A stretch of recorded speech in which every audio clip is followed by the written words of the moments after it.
This video will show you how to replace the base cover assembly of your ThinkPad. The process in this video will work for the ThinkPad X1 Carbon Gen 7 and Gen 8.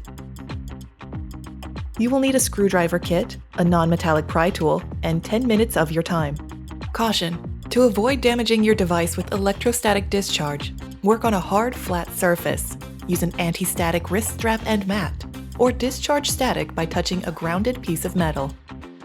First, you must disable your battery before removing any parts. Make sure the power adapter is disconnected from your computer.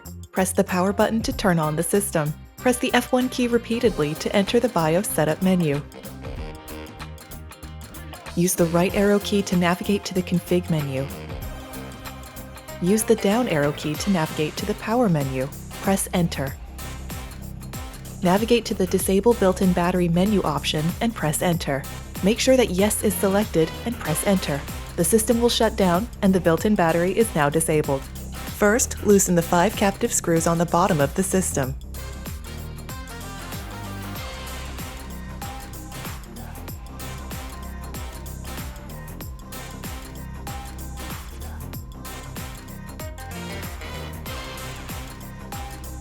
Use the pry tool to carefully pry up along the back edge and sides of the computer. Follow this process slowly to avoid damaging your computer. Remove the base cover assembly from the system.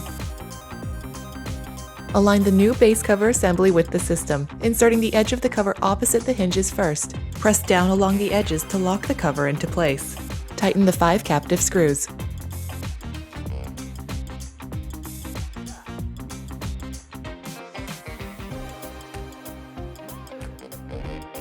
Plug in the power adapter and connect it to your computer to re-enable the built-in battery. To learn more about your device, go to pcsupport.lenovo.com.